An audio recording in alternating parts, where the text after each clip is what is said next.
Bapak Ibu jamaah sekalian, pesan yang terakhir.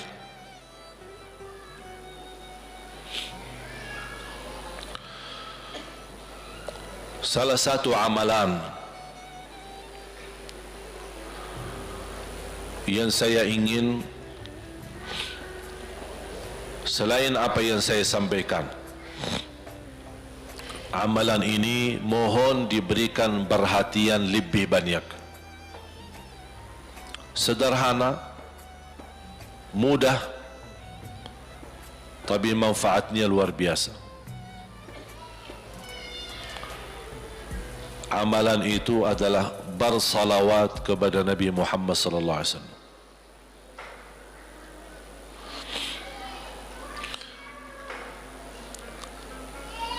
Kali ini saya tidak minta anda bersalawat seperti biasa. Saya yakin Bapak Ibu suka bersalawat. Tapi kali ini saya ingin anda membawa salawat kepada Rasul dengan penuh rasa cinta. Demi Allah jamaah sekalian, tidak ada di antara kita yang bisa dan mampu membalas kebaikan Nabi Muhammad untuk kita semua. Salawat kepada Nabi Muhammad, satu kali salawat kita dapat 10 kali rahmat. Ini baru satu kali, dapat 10 kali rahmat. Nabi Muhammad menjadi Nabi kebanggaan kita, rahmatan lil alamin, termulia akhlaknya. Yang paling mulia akhlaknya terhadap istrinya, itulah Nabi Muhammad sallallahu alaihi wasallam. Ahsanun nasi akhlaqan ahsanukum li ahli.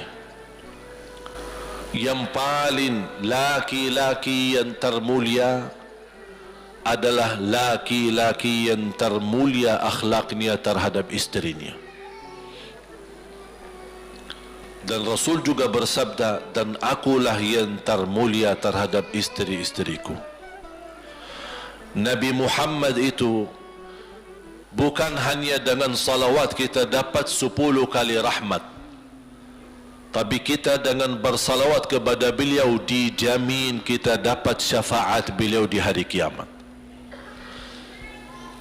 Bahasa syafaat yang kita semua sudah tahu, semua berkeinginan mendapatkan syafaat, dan semua berdoa mengharapkan syafaat Nabi Muhammad sallallahu alaihi wasallam. Tapi Bapak Ibu belum tahu sejauh mana kemuliaan syafaat yang kita tunggu yang diberi nanti oleh Rasulullah sallallahu alaihi wasallam. Syafaat Nabi Muhammad sallallahu alaihi wasallam adalah langkah yang kita harapkan, bukan hanya umat Islam, bahkan seluruh umat, Yahudi, Nasrani, Buddha, Hindu, seluruh manusia di hari kiamat mengharapkan syafaatnya yang disebut dalam hadis Asy-Syafa'atul Kubra, syafaat yang paling agung yang Allah izinkan Nabi Muhammad untuk diberi kepada seluruh manusia, yang Islam maupun yang tidak Islam. Saya mohon kalau anda lagi bersalawat, ingat itu semua. Nabi Muhammad bukan Nabi yang biasa. Nabi Muhammad adalah Nabi yang penolong kita nanti di hari kiamat. Seandainya kita masuk neraka Jahannam, masih ada harapan kita dapat syafaat Nabi Muhammad sallallahu alaihi wasallam. Yang masuk neraka saja dapat syafaat Rasul.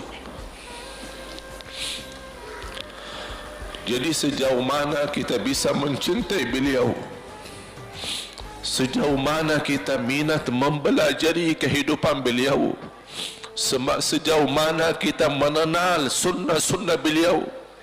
Di zaman ini umat yang paling bodoh terhadap beliau kita umat Islam. Kita umat Islam banyak hal yang tidak tahu tentang beliau, tidak tahu bagaimana perjuangan beliau, bagaimana doa beliau untuk kita, bagaimana kesedihan beliau kalau ada di antara kita yang kena musibah atau keburukan, apalagi masuk neraka. Siti Aisyah radhiyallahu anha pernah minta sama Rasul doa, ya Rasulullah tolong doakan saya. Rasul mendoakan, Allahumma ighfir li Aisyah ma taqaddama min dhanbiha wa ma ta'akhkhar, ma qaddamat wa ma akharat, wa ma asarrat wa ma a'lanat. Ya Allah, ampunilah dosa-dosa istriku Aisyah, dosa yang lama, dosa yang baru, dosa yang terang-terangan maupun dosa yang tersembunyi. Siti Aisyah menaminkan doa Nabi Muhammad dan menangis dan bangga dan senang. Saking senangnya, saking bahagianya, dia tertawa sambil Rasul melihat Siti Aisyah. Senang wahai Aisyah? Apakah kamu senang dengan doaku?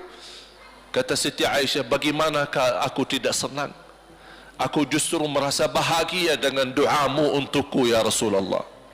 Apa kata Rasul? Ketahuilah wahai Aisyah, ketahuilah doaku yang baru ini untukmu, itulah selalu doaku untuk umatku di setiap salat. Itu doa Nabi kita buat kita.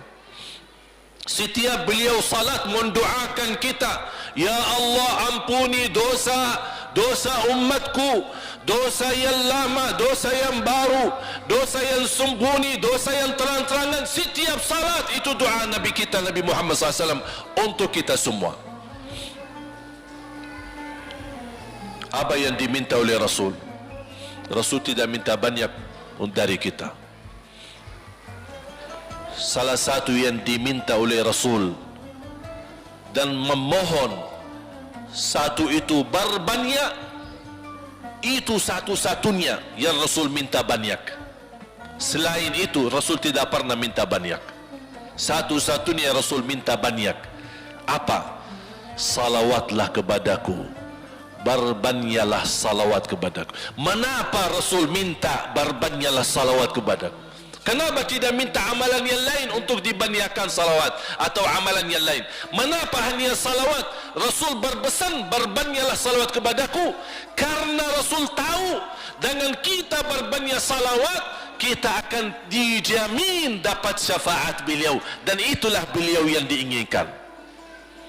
Bukan hanya dapat syafaat, bahkan Rasul sendiri bersabda, aqrabukum minni majlisan yaumal qiyamah, yang paling dekat kepadaku hari kiamat yang paling banyak salawat kepadaku. Bahkan berita gembira bagi seorang hamba umat Nabi Muhammad SAW, akthiru alayya minas salati yaumal jumu'ati wa laylataha fa inna salatakum tablughuni haitsu kuntum.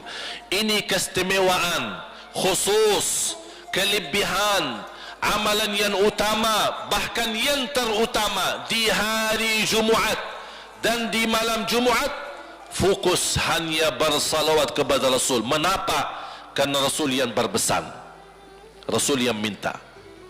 Rasul berpesan, berbanyaklah salawat kepadaku malam Jumaat dan hari Jumaat. Mengapa ya Rasulullah khusus hari Jumaat dan malam Jumaat? Karena salawat kalian Allah sampaikan kepadaku. Kata guru saya, barang siapa yang ingin Rasul kenal dengan dia, berbanyaklah salawat kepada beliau, karena langsung nama kita akan sampai. Ya Rasulullah, ini salawat bapa dan ibu dari Bandung, kan sampai. Ada riwayat, ada malaikat khusus tugasnya setiap kita bersalawat dibawa kepada Rasulullah sallallahu alaihi wasallam. Allahu akbar.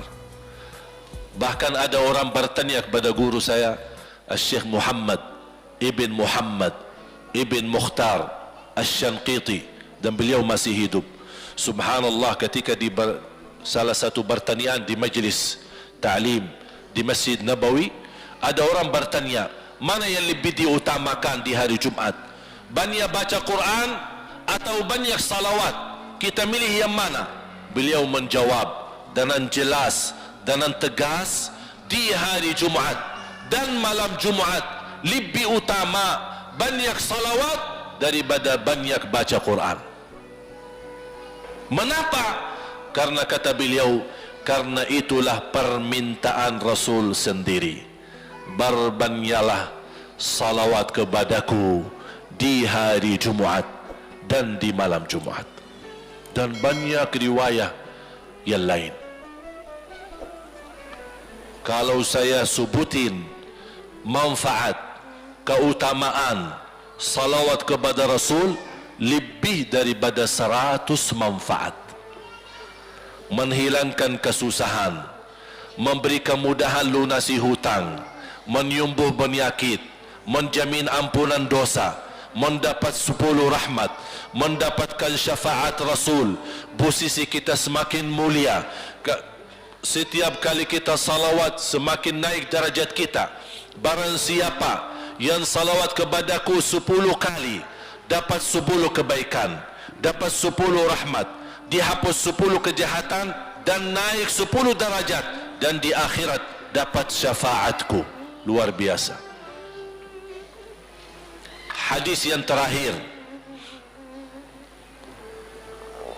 Ubay bin Ka'ab radhiyallahu an berkata, ya Rasulullah, aku suka berdoa karena salawat, arti salawat adalah doa.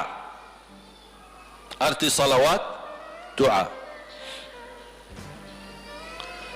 Ya Rasulullah, aku suka berdoa. Berapa dari doaku saya jadikan untukmu? Artinya berapa persen ya? Kalau bahasa kita, berapa persen kira-kira? Kalau misal saya doa 10 menit, berapa menit untuk Rasul, dan yang sisanya buat aku? Contoh, aku kalau berdoa, ya Allah ampuni dosaku, ya Allah murahkan rezeki, sembuhkan penyakit, Allahumma salli ala Muhammad wa ala ali Muhammad. Berarti lebih banyak untuk diri kita, baru untuk Rasul. Sahabat itu ya Rasulullah bertanya, ya Rasulullah, berapa bagian dalam doaku saya jadikan untukmu? Apa kata Rasul? Kata Rasulullah SAW, ma syi'ta wa in zidta fahuwa khairul lak. Ya terserahmu, mau doa bagaimana untukku, ya terserahmu, tapi semakin banyak untukku, semakin banyak manfaatnya untukmu. Apa kata sahabat? Ya Rasulullah, saya akan jadikan separuh doaku hanya salawat kepadamu. Artinya kalau saya doa 10 menit, 5 menit salawat dan 5 menit doa untuk diriku sendiri. Apa kata Rasulullah?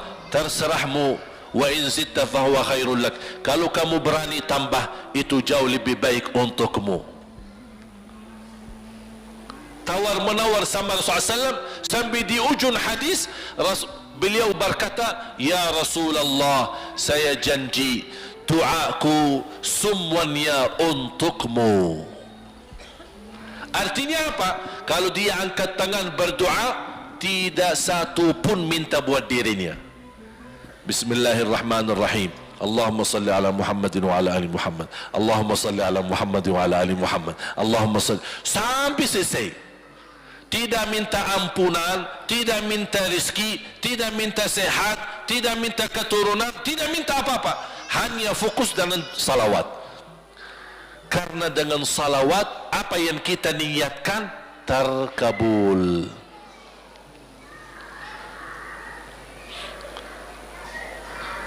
Saya dapat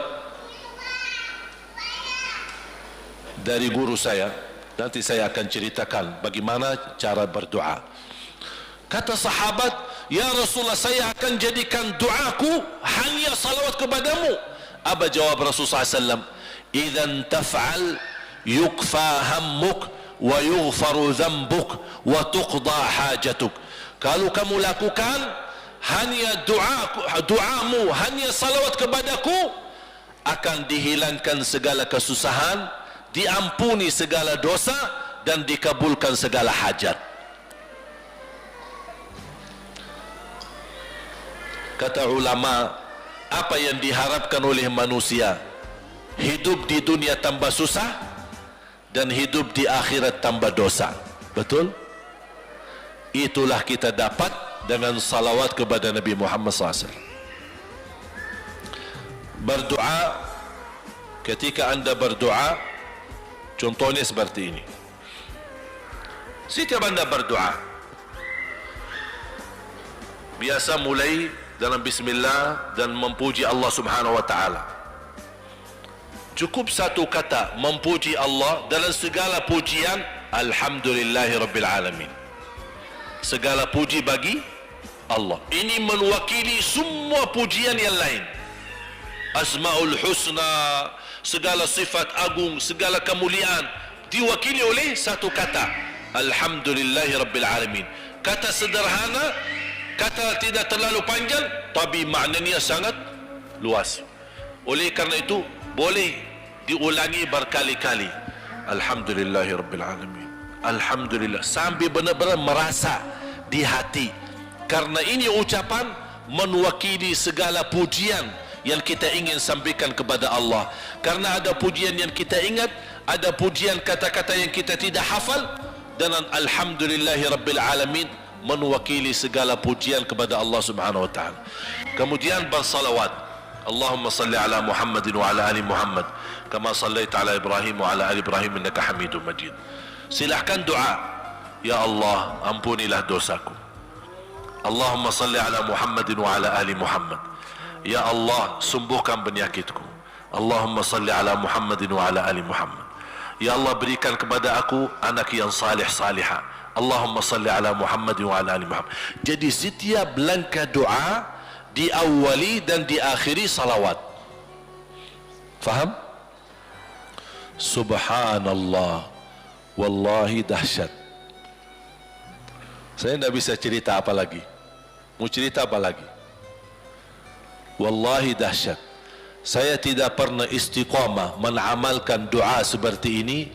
Alhamdulillah selalu terkabul. Bahkan nyata Allah kasih. Sudah selesai. Wallahi jamaah sekalian, salawat kepada Nabi Muhammad bukan budaya, bukan kebiasaan, tapi amalan yang sangat manfaat buat keselamatan kita, kebahagiaan kita di dunia maupun di akhirat. Bahkan keselamatan buat anak kita, salawat kepada Nabi Muhammad SAW. Terakhir, sekali lagi, ketika anda bersalawat, apa yang saya cerita tadi, tolong dihadirkan dalam fikiran. Siapa Nabi Muhammad itu? Nabi Muhammad penolong kita di hari kiamat. Nabi Muhammad yang membawa syafaat untuk kita. Nabi Muhammad yang menunggu kita di surga. Nabi Muhammad yang membela kita di saat kita berdiri di hadapan Allah. Nabi Muhammad yang akan membantu mendoakan kita saat jalan di atas sirat. Nabi Muhammad yang mendampingi kita nanti ketika kita minum dari air Al-Kautsar. Nabi Muhammad yang menemani kita masuk ke dalam surga. Nabi Muhammad yang tidak pernah lupa sama kita.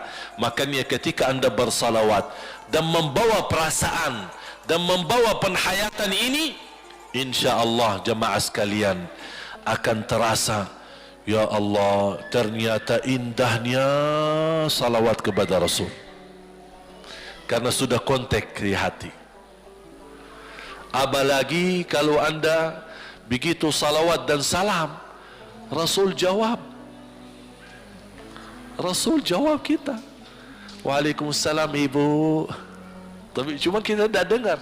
Dia dengar salawat kita, dia dengar salam kita, tapi kita tidak mendengar jawab beliau. Allahu Akbar. Wallahi kalau bisa kita rasakan, wallahi ibu bapa akan sendiri menangis tanpa merasa. Sendiri, kok tiba-tiba nangis? Kok tiba-tiba kok tidak bisa tahan diri? Karena Nabi Muhammad itulah yang semestinya sudah menguasai hati kita, sudah ada di hati kita, sudah mempenuhi rasa cinta di dalam hati kita.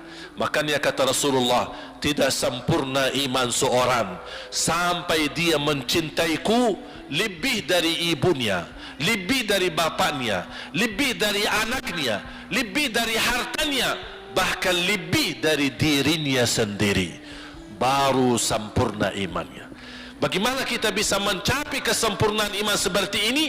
InsyaAllah dengan bersalawat, dengan membawa perasaan, membawa kehadiran cerita-cerita yang sama-sama kita belajari, baru akan terasa di dalam hati posisi Nabi Muhammad akan semakin besar, semakin mulia di hati kita. InsyaAllah semakin mulia di hati kita, InsyaAllah akan semakin semangat beribadah, semakin semangat mendekati, semakin semangat mempelajari, dan semakin InsyaAllah menjadi baik di mata Allah dan InsyaAllah baik di mata manusia. Amin ya Rabbal Alamin.